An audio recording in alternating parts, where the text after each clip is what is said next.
এই চ্যানেলে এটাই আমার শেষ ভিডিও।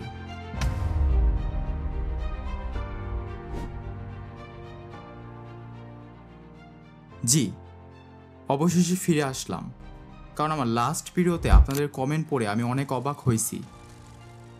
আমি ভাবি নাই আপনারা আমাকে এত এত ভালোবাসা দেবেন। আমি হতাশ হয়ে বলছিলাম এটাই আমার ইউটিউবের শেষ ভিডিও, এবং আমি সিদ্ধান্তও নিয়েছিলাম আর কখনো ভিডিও বানাবো না। কিন্তু আপনাদের ভালোবাসা ও সাপোর্ট আমাকে ফিরে আসতে বাধ্য করছে। তাই এখন থেকে আপনাদের প্রিয় অলিদ এক্সপ্লেন চ্যানেলটিকে নতুন রূপে দেখতে পারবেন। এটাই আমাদের যাত্রার নতুন শুরু।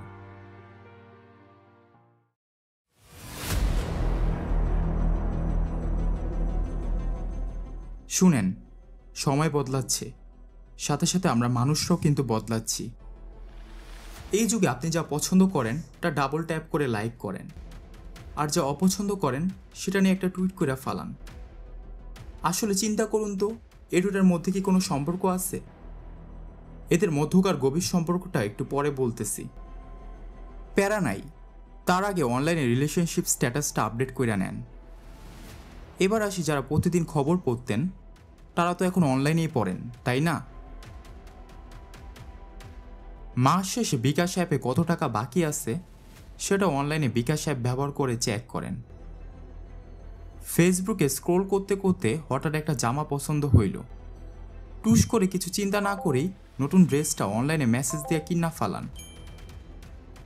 অনেকের তো আবার প্রতিদিন মার হাতের খাবার খাওয়ার সুযোগ মেলে না, আর যাদের মিলে তারা নাক ছিটকায় প্রতি উত্তরে বলে, আম্মা তরকারিতে নুন কম দিছো কেন, মজা হয় নাই। মাকে এটা বলার সাথে সাথেই ধাম করে ফুড পান্ডা থেকে 200 টাকার খাবারটা 800 টাকায় অনলাইনে অর্ডার করে ফালান। খাবার খেয়ে মোটা হয়ে গেলে সাথে সাথে আরেকটা মোবাইল অ্যাপ দিয়ে আজকে কত ক্যালোরি খাইছেন তা হিসাব করা শুরু করে দেন। এরপর জাঙ্ক ফুড খেয়ে যখন শরীর খারাপ হয় তখন চ্যাট জিটিপিকে ডিগ্রিধারী ডাক্তার বানায় জিগান, মনটা আজকে ভালো না রে। চ্যাট জিটিপি সলিউশন দিয়া বলে, এক পাটা না পা খাও, না পা খাইলে সব ঠিক হয়ে যাবে। এইভাবে চ্যাট জিটিপি আপনার থেকেও আপনার সম্পর্কে বেশি জানা যায়। এরপর মন ভালো না লাগলে বন্ধুদের সাথে বাইরে যান, যাওয়ার আগে প্রিয় বন্ধু ফোনকেও সাথে নিয়ে নেন। এতক্ষণ যা বললাম মনে হতে পারে এসব তো প্রতিদিনই বলতেছি ওয়ালিদ ভাই, এগুলার নতুন কি? এগুলা কেন বলতেছেন ভাই? অনলাইনে সব কিছু কত সহজে করে ফেলতেছি, এতে কী বা ভুল হতে পারে? কিন্তু আসল অন্ধকার জায়গাগুলো এখান থেকেই শুরু হয়, যেগুলোতে টেক ইন্ডাস্ট্রির ভয়াবহ সত্য লুকায় আছে। তাই সেগুলো এখনও পর্দার আড়ালে রয়ে গেছে, কারণ আপনার মোবাইল ফোনকে আপনি যেখানে নিয়ে যাইতেছেন সেই সব লোকেশনগুলো ট্র্যাক করে রেকর্ড করা হচ্ছে। বর্তমান যুগে মূল্যবান তথ্য এমন এক ধরনের পণ্য যা বড় বড় কোম্পানিগুলোর মধ্যে বেচাকিনা করা হয়। তো আবারও প্রশ্ন করতে পারেন, 2025 সালে এগুলো তো তেমন বড় ব্যাপার না।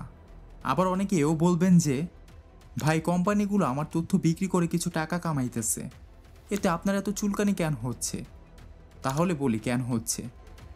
প্রথমত আপনার নাম, বয়স, উচ্চতা, ওজন, কোথায় থাকেন, কী কাজ করেন, পরিবার, বন্ধু, পছন্দ অপছন্দ, ফোন নাম্বার, ইমেল, স্বাস্থ্য অবস্থা, কেনাকাটার অভ্যাস, ক্রেডিট স্কোর, রাজনৈতিক বিশ্বাস, ধর্মীয় বিশ্বাস, কার সাথে মেসেজ করেন, এই সব ডাটা পয়েন্টের কালেকশন তাদের কাছে জমা আছে।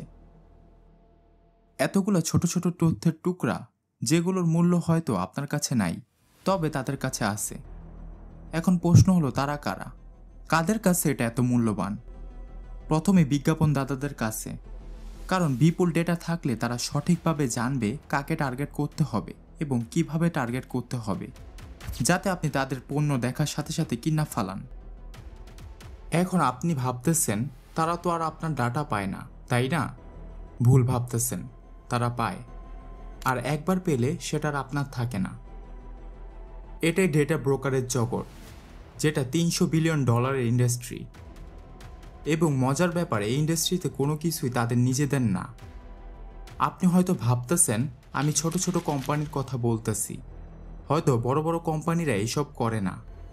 কিন্তু আমি রিসার্চ করে যতদূর জানতে পারছি, তারা সরাসরি আপনার ডাটা বিক্রি করে না। এমনকি ফেসবুকের মালিক জাকারবার্গের নামেও অনেক অভিযোগ মামলা আছে, যা হয়তো বা আপনারা অলরেডি জানেন। তাই আমি বলছি অন্যদের কথা, শুধু আমেরিকাতে 4,000-এর বেশি নামহীন কোম্পানি আছে যারা ছায়া থেকে আপনার ব্যক্তিগত ডাটা সংগ্রহ করছে অল্প কিছু নিয়ম মেনে, আর আপনার অজান্তে কোটি কোটি ডলারের ডাটা ডার্ক ওয়েবে বিক্রি করতেছে। এমনকি আপনার আইপি অ্যাড্রেসটিও হয়তোবা এতদিনই বিক্রি হয়ে গেছে। অনেকে মনে করেন ডাটা সংগ্রহ করা অনেক কঠিন কাজ, আসলে ততটা না। কারণ না বুঝে মানুষ নিজের তথ্য নিজেরাই পাবলিকলি শেয়ার করে দেয়। আপনি নিজে একবার আপনার পাবলিক তথ্য চেক করেন, দেখবেন সোশ্যাল মিডিয়ায় আপনার তোলা ছবি কোন কোন পেজে লাইক করছেন, কোন কোন লোকেশনে চেক ইন করছেন, আর আপনার রিলেশনশিপ স্ট্যাটাসটা কি, আপনার প্রিয় শখ, বন্ধুদের তালিকা সবই তাদের কাছে অ্যাভেলেবেল আছে। এমনকি প্রপার্টির রেকর্ড, আদালতের রেকর্ড, জন্ম সনদ, ভোটার রেজিস্ট্রেশন, দেউলিয়া হওয়ার রেকর্ড এসবও মানুষ এখন পাবলিক করে রাখে। তবে ডাটা ব্রোকাররা আরও তথ্য চাইলে সরাসরি কোম্পানি থেকে কিনা নেয়। এছাড়া আপনার প্রিয় রিটেল স্টোরের রয়্যালটি কার্ড আছে না, তারা জানে আপনি কি কিনছেন, কখন কিনছেন, কতবার কিনছেন, এসব পণ্যের তথ্য বিক্রির জন্য প্রস্তুত রাখছে তারা। সাথে গাড়ির লাইসেন্সিং এজেন্সি যাদের কাছে আপনার নাম ঠিকানা সব আছে, খবর নিয়ে দেখেন সেগুলো তারা এতদিনে বিক্রি করে দিছে। ডার্ক ওয়েবে দেশের মানুষের এনআইডি কার্ড পর্যন্ত সেল হয়ে গেছে। এমনকি যেসব ফ্রি ওয়েবসাইট ও অ্যাপ আপনি প্রতিদিন ভিজিট করেন তাদের ভিতরে লুকায়ে আছে আসল উদ্দেশ্য, আর সেটা হলো মানুষের তথ্য সংগ্রহ করা। ওয়েবসাইটের কুকিজ নাম তো শুনছেন। জি, এটা মিষ্টির নামের মতো মনে হলেও এগুলো আপনার অনলাইনের আচরণ ট্র্যাক করে। কোন সাইটে গেছেন, কি কিনছেন, সব কিছু ডেট ও টাইম সহকারে উল্লেখ করা থাকে। তাইলে এগুলো বৈধ কেন? আপনারা প্রশ্ন করতেই পারেন। সরকার বা আইন কেন এসব কোম্পানির বিরুদ্ধে এখনও অ্যাকশন নিতেছে না? অ্যাকশন না নেওয়ার কারণও আপনি নিজে। আপনি যখন কোনো ওয়েবসাইট বা অ্যাপে প্রথমবারের জন্য প্রবেশ করেন তখন অ্যাকসেপ্ট অ্যান্ড অ্যাগ্রি ক্লিক করেন। অন্যদিকে সোশ্যাল মিডিয়া আইডি পাবলিক করে রাখছেন, ফেসবুকে লাইক করতেছেন, পোস্ট করতেছেন। মূলত ডেটা হচ্ছে মানুষের আচরণ, আর এই ডেটা দিয়ে প্রোফাইল বানানো হয়। আপনি কেমন মানুষ, কিভাবে ভাবেন, কিভাবে সিদ্ধান্ত নেন। ফেসবুকে কয়েকটা লাইক দেখে আপনার রাজনৈতিক বিশ্বাস আন্দাজ করা যায়। কেনাকাটার ইতিহাস দেখে বয়স, আপনি বাবা মা কিনা, ওজন কমানোর চেষ্টা করছেন কিনা সব বোঝা যায়। মার্কেটিং কোম্পানির কাছে আপনার প্রোফাইল তৈরি করার পর তা বিক্রি হয়ে যায়। যার হেলথ কনসার্ন মানুষ খুঁজতেছেন, gym product, healthy food subscription, fitness program, insurance company, এরা সবাই আপনার জীবনধারার ঝুঁকি দেখে প্রিমিয়াম ঠিক করে। ব্যাংকে যারা আপনার সার্চ হিস্ট্রি দেখে সুদের হার ঠিক করে, এমনকি সরকারও আপনার অবস্থান জানতে এই ডেটা ব্যবহার করে থাকে। এই ইন্ডাস্ট্রি এক বিশাল জাল। ডেটা ব্রোকাররা একে অপরের কাছ থেকে ডেটা কিনে ও বেচে। একটা ইমেলের দাম গড়ে $89। রাজনৈতিক বিশ্বাস ও স্বাস্থ্য তথ্য, এদের দাম আপনার কল্পনারও বাইরে। কিন্তু আপনি ভাবতে পারেন আমার তো লুকানোর কিছুই নাই, তাহলে ভয় কিসের? আসলে এটা সত্যি। ডেটা অপরাধী ধরতে, রোগ শনাক্ত করতে ও চিকিৎসা উন্নত করতে কাজে লাগে। কিন্তু তা যদি ভুল মানুষের হাতে পড়ে, যদি স্বৈরশাসক সরকার সেটা নাগরিকের বিরুদ্ধে ব্যবহার করে, তাহলে অবশ্যই ভয় পাওয়ার কারণ আছে। ডেটা ব্রোকাররা আমেরিকার মতো উন্নত দেশের মানুষকে জানতে দেয় না যে তাদের কাছে আপনার কি তথ্য আছে। কিছু জায়গায় আবার টাকা দিতে হয় নিজের তথ্য বিক্রি করা বন্ধ করতে। তাহলে কি অনেক দেরি হয়ে গেছে? আমরা যে ফ্রি সার্ভিস ব্যবহার করি, সোশ্যাল মিডিয়া, ম্যাপ, সার্চ, চ্যাটজিটিপি, এদের টিকে থাকার জন্য ডেটা বিক্রি দরকার। এখন ডাটার চাহিদা আরও বেড়ে গেছে যখন থেকে এআইয়ের যুগ শুরু হয়েছে। এখন একটি এআই মডেলকে ট্রেন করতে অনেক ডাটা রিসোর্সের দরকার হয়। পরিশেষে এখন সিদ্ধান্ত আপনার।